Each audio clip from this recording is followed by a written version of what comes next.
नमस्कार साथियों, लोकतंत्र की क्लास चल रही थी और ये उसका दूसरा भाग है। पिछली क्लास में हमने आपको लोकतंत्र की परिभाषा समझाई थी। आगे हम लोग अब चर्चा करेंगे लोकतंत्र के व्यवहारिक पहलुओं पर, और इसका व्यवहारिक पहलू जो है तो वो अब्राहम लिंकन का स्टेटमेंट है, of the people, for the people, by the people. जनता का शासन, जनता के लिए, जनता के द्वारा। देखिए लोकतंत्र का व्यवहारिक स्वरूप।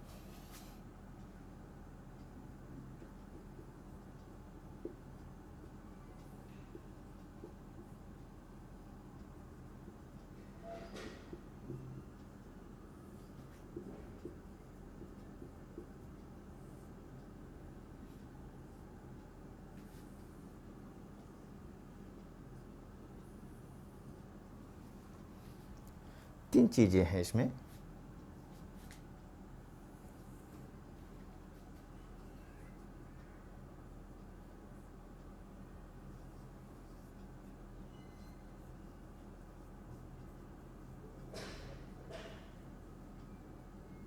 Of the people,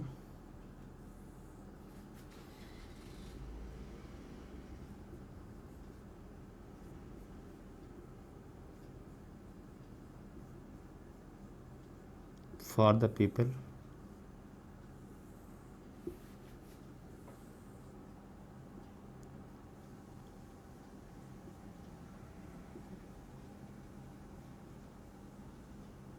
by the people.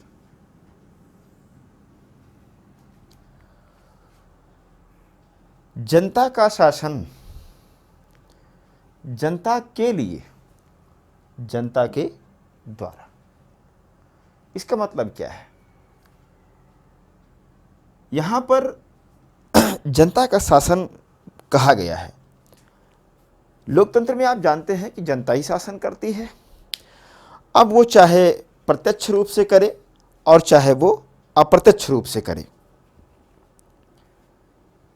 अगर हम कहते हैं ऑफ द पीपल, तो इसका मतलब ये रिप्रेजेंटेशन की बात करता है, यानी जनता की रिप्रेजेंटेशन की बात करता है।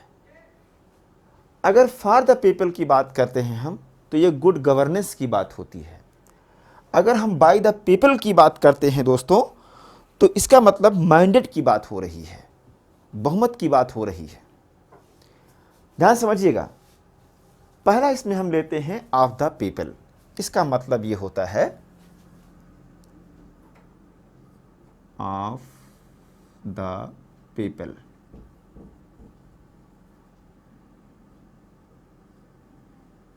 सत्ता का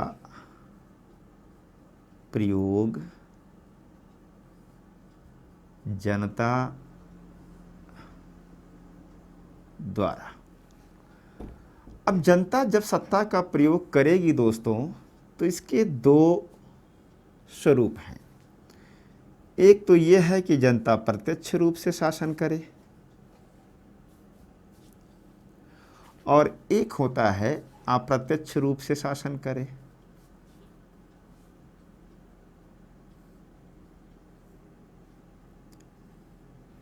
प्रत्यक्ष का मतलब यह होता है कि जनता स्वयं जा करके कानून बनाए, न्याय का काम करे, उसको लागू कराए, सारी चीजें वो करे। अप्रत्यक्ष का मतलब यह है कि जनता स्वयं ना करके अपने प्रतिनिधियों के माध्यम से सारे कार्य करवाए।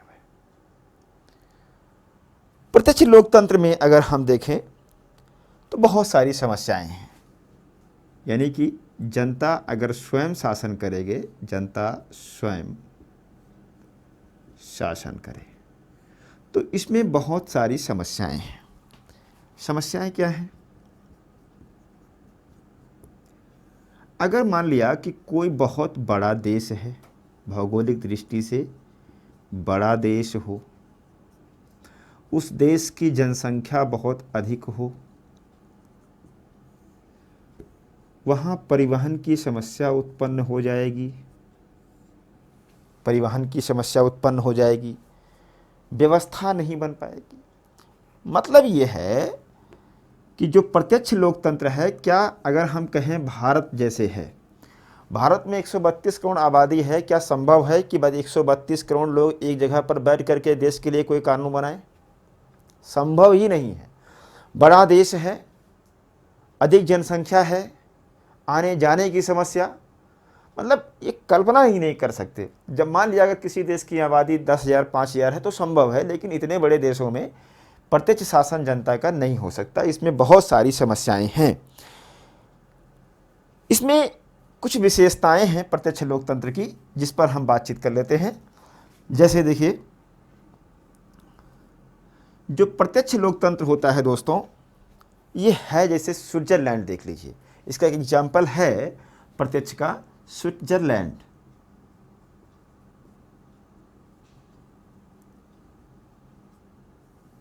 स्विट्जरलैंड में कहा जाता है कि यहां पर लोकतंत्र का प्रत्यक्ष रूप है। तो क्या स्विट्जरलैंड में इतनी कम आबादी है कि जनता जाकर के वहां बैठ के कानून बनाती है? लेकिन ऐसा नहीं है।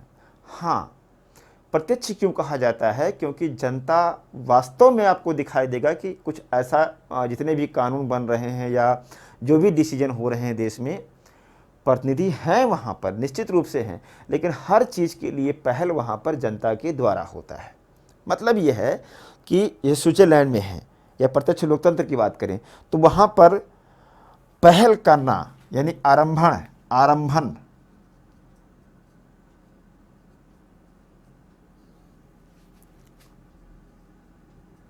करना, किसी भी कानून को अगर बनाना है तो इसके लिए जनता पहल करेगी।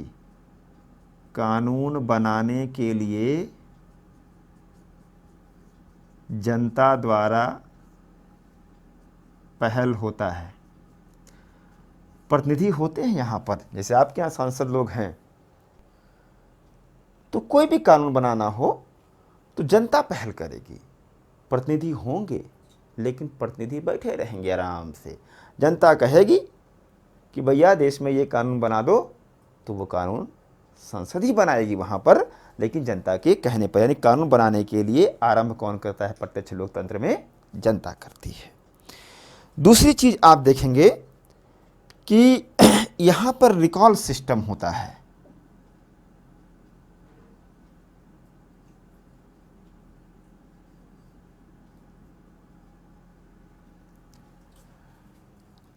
प्रत्यक्ष लोकतंत्र में अगर रिकॉल सिस्टम नहीं होगा तो जनता शासन का मतलब कैसे जनता शासन होगा? यहाँ प्रतिनिधि चुन करके भेजे जाते हैं, लेकिन जनता उनको वॉच करती है और देखती है कि क्या हमारा प्रतिनिधि या हमारा जो सांसद गया है वो अच्छे काम कर रहा है देश के लिए कि नहीं कर रहा है। अगर वो गड़बड़ कर रहा है तो उसको वापस बुला लेने का प्रावधान होता है, रिकॉल सिस्टम। जैसे भारत में क्या है, 5 साल कोई सांसद बन गया, 5 साल के लिए वो मस्त है, वहीं पड़ा रहेगा। जनता से वो कट गया, आप उसको क्या कर सकते हैं? कुछ नहीं कर सकते। लेकिन प्रत्यक्ष लोकतंत्र जहाँ होता है वहाँ पर रिकॉल सिस्टम होता है। अगर वो अच्छा कार्य नहीं कर रहा है तो उसको प्रतिनिधि को हम वापस बुला लेंगे। मध्य प्रदेश में पंचायती व्यवस्था में इसको लागू भी किया गया है भारत में। इसी प्रकार से आप देखेंगे रेफरेंडम की व्यवस्था यहाँ होती है।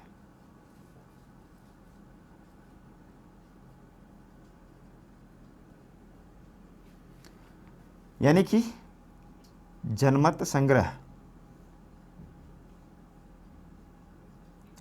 अगर कोई राष्ट्रीय निर्णय लेना है, राष्ट्रीय स्तर का कोई निर्णय है, देश के भीतर कोई निर्णय लेना है, तो जनमत संग्रह होगा। उस पर जनता की जो राय होगी वही निर्णय लिया जाएगा सरकार के द्वारा। यानी कि ये राष्ट्रीय स्तर पर होता है।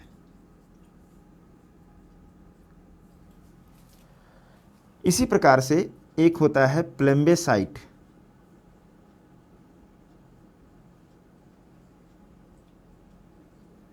प्लेबेसाइट भी एक प्रकार से जनमत संग्रह ही होता है।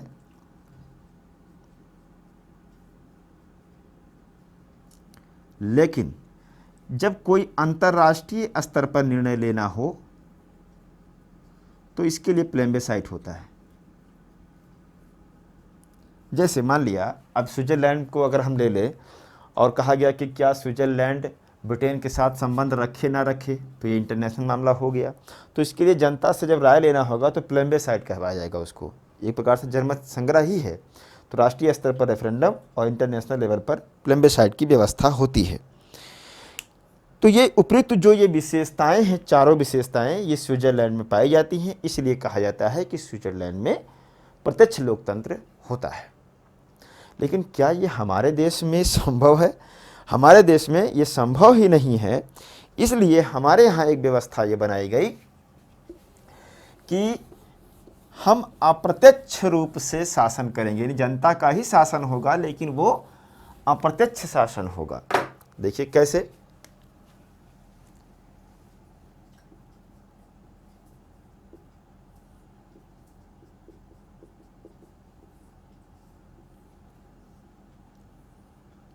जो अप्रत्यक्ष शासन होता है दोस्तों, इसके लिए हम यूज करेंगे प्रतिनिधि मूलक लोकतंत्र।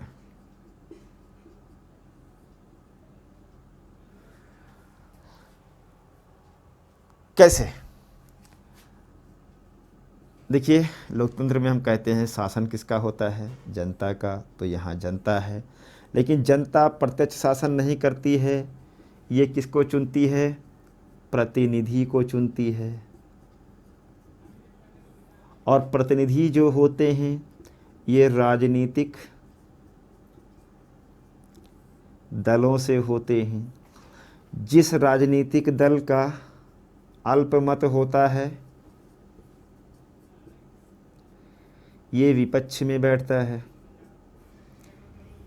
जो राजनीतिक दल बहुमत में होता है वो बनाता है सरकार। तो देखिए,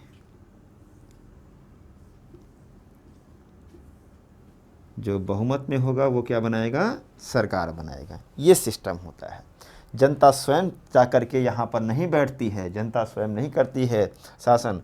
वो क्या करती है कि इतनी संख्या है तो कहता है कि नहीं, एक आकार बना लो। जैसे 543 सीटों का बंटवारा करके लोकसभा की सीटें निर्धारित कर दी गई। उसी प्रकार से 543 सीटों पर जनता अपने अपने प्रतिनिधियों को चुनती है। ये प्रतिनिधि किसी न किसी राजनीतिक पार्टी से होते हैं, निर्दलीय भी होते हैं। जिस पार्टी का अल्पमत होता है वो विपक्ष में जाता है, जो बहुमत में होता है वो सरकार बनाता है। यानी कि प्रतिनिधियों से मिलकर के सरकार बनी है। तो जनता क्या हो गया? जनता के और सरकार के बीच में जो प्रतिनिधि है ये क्या करता है? कड़ी के रूप में काम करता है। ये कड़ी के रूप में काम करता है। ठीक है, इसी को कहते हैं अप्रत्यक्ष लोकतंत्र या प्रतिनिधि मूलक लोकतंत्र। मेरे ख्याल से आपको समझ में आ गया होगा। अब देखिए ध्यान से दोस्तों कि जो प्रतिनिधि मूलक लोकतंत्र है, इस प्रतिनिधि मूलक लोकतंत्र की कुछ अपनी विशेषताएं हैं। उन विशेषताओं को हम समझते हैं। अब देखेंगे फॉर द पीपल।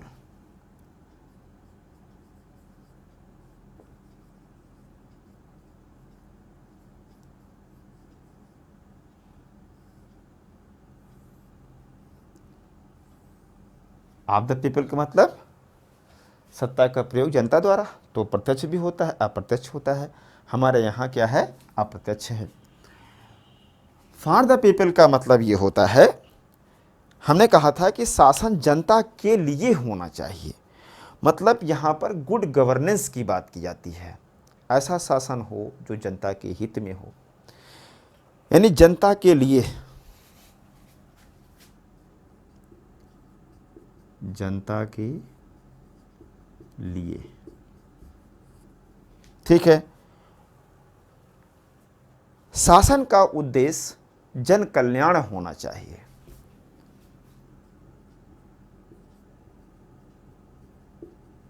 उद्देश्य जन कल्याण होना चाहिए। कैसे? जनता की मूलभूत आवश्यकताओं की पूर्ति होनी चाहिए।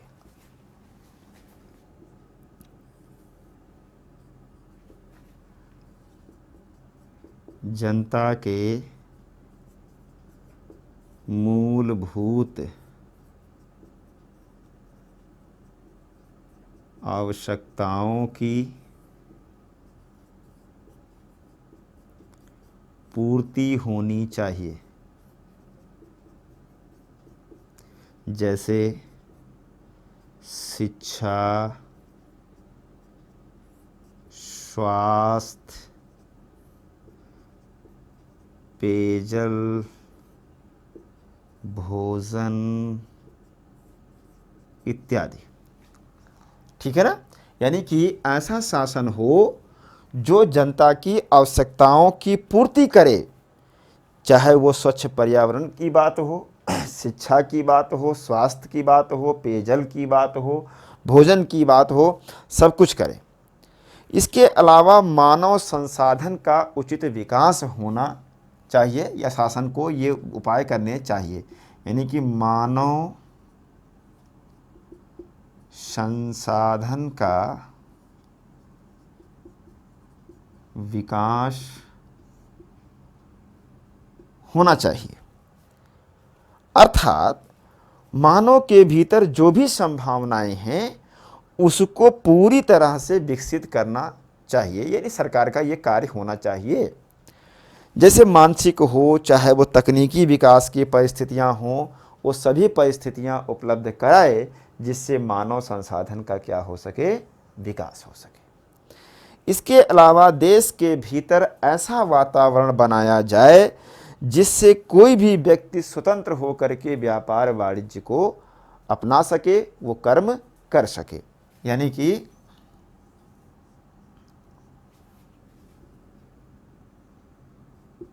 ऐसा माहौल बनाया जाए जिसमें व्यक्ति स्वतंत्र होकर व्यापार वाणिज्य कार्य कर सके। ठीक है। तो इसका मतलब हम बात कर रहे हैं फॉर द पीपल की, जनता के लिए शासन होना चाहिए। गुड गवर्नेंस की यहां पर बात झलक रही है। फिर देखते हैं बाय द पीपल।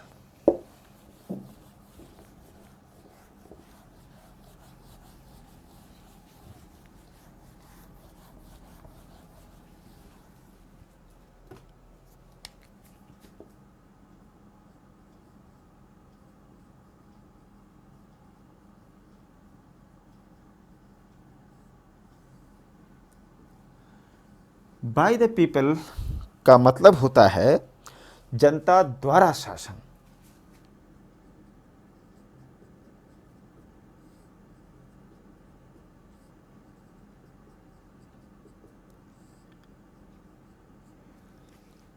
इसका मतलब यह है कि जनता की ज्यादा से ज्यादा या उचित भागीदारी शासन में होनी चाहिए। यानी जनता की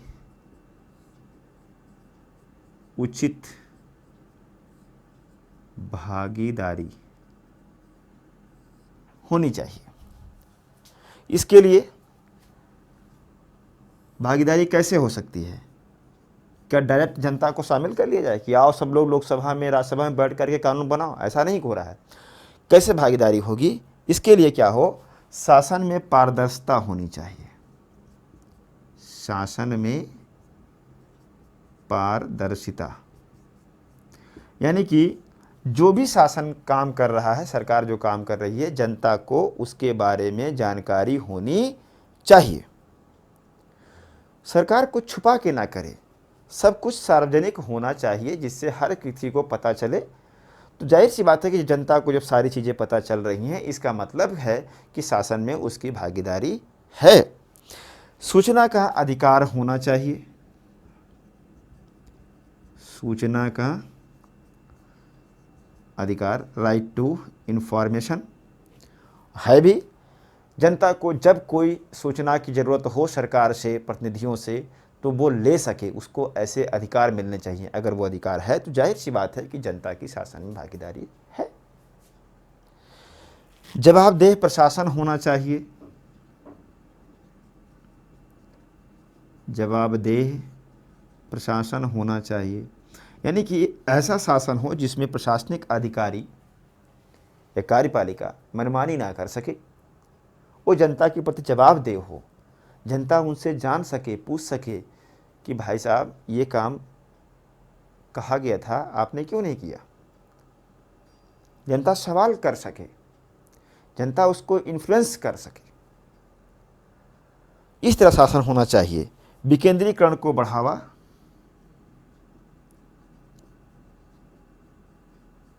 विकेंद्रीकरण को बढ़ावा, डिसेंट्रलाइजेशन की बात करते हैं। मतलब ये है कि जो शासन है वो एक ही जगह पर सिमटा ना हो। जैसे आप जानते हैं कि पहले क्या था, लोकसभा थी, राज्यसभा थी, विधानसभा, विधान परिषद, लेकिन बाद में क्या हुआ, डिसेंट्रलाइजेशन हुआ, पंचायती राज व्यवस्था आई। अब गांव-गांव चुनाव लोग लड़ रहे हैं। हम कहें एक सदस्य के रूप में ही लेके सही, लेकिन सबकी राजनीतिक भागीदारी है। जनता ज़्यादा से ज़्यादा अब क्या कर रही है, शासन में भागीदारी कर रही है। मतलब विकेंद्रीकरण को बढ़ावा की बात हो रही है। इसके अलावा नीतिगत सहभागिता, नीतिगत सहभागिता यानी कि सरकार जो भी नीतियां बनाती है उस नीतियों में जनता की भी राय महत्वपूर्ण होनी चाहिए, तो उसको हम कहेंगे बाय द पीपल।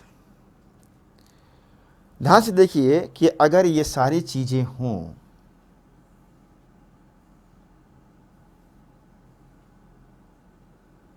तो इससे क्या होगा, जनता व सरकार के मध्य में दूरी घटेगी,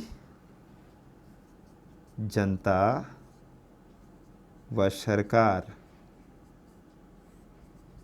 में दूरी घटेगी। भाई इतनी सारी कुछ होंगे तो जनता को जब सब कुछ पता चल रहा है तो जनता सरकार से नफरत थोड़ी करेगी। वो तो कहेगी अरे सरकार ठीक है, प्रतिनिधि बैठे हुए हैं तो शासन तो हम ही कर रहे हैं, हमको सब जानकारी तो हो ही रही है, क्या दिक्कत है। तो अगर ये सब चीज़ें होंगी, जैसे मान लिया शासन चुपके चुपके कोई काम कर रहा है, जनता को कोई पता ही नहीं चल रहा है, तो जनता सरकार से नफरत करेगी कि नहीं करेगी। तो जब ये सारी चीज़ें होंगी तो जनता व सरकार में दूरी क्या होगी, घटेगी, राजनीतिक उत्तरदायित्व बढ़ेगा, राजनीतिक उत्तरदायित्व बढ़ेगा। तो इससे क्या होगा, जो एकता अखंडता है वो मजबूत होगी, एकता अखंडता मजबूत होगी। ठीक है, तो ये पूरा इसका एक व्यवहारिक पक्ष हो गया। तो हमने लोकतंत्र पे 2 क्लास ली, एक में हमने पूरा लोकतंत्र की डिफिनीशन आपको समझाया था, दूसरी क्लास जो ये है इसमें हमने आपको लोकतंत्र के व्यवहारिक पक्ष को बताया, जिसमें हमने of the people, for the people, by the people की बात की। सबको हमने समझाने की कोशिश की। उम्मीद करता हूँ कि आपको समझ में आया होगा। आप एक क्वेश्चन लिखिए और इसका आंसर लिखने का प्रयास करिएगा। भारत में लोकतंत्र संज्ञा की तरह है, वास्तविक लोकतंत्र दिखाई नहीं देता। भारत में लोकतंत्र संज्ञा की तरह है, वास्तविक लोकतंत्र दिखाई नहीं देता। देखिए इस प्रश्न को कैसे लिखेंगे आप दोस्तों, इसको लिखना बहुत आसान है, कोई दिक्कत नहीं है। पहले क्या करिए कि लोकतंत्र के अर्थ को समझाइए, शॉर्ट में लोकतंत्र के अर्थ को बता दीजिए और फिर उसके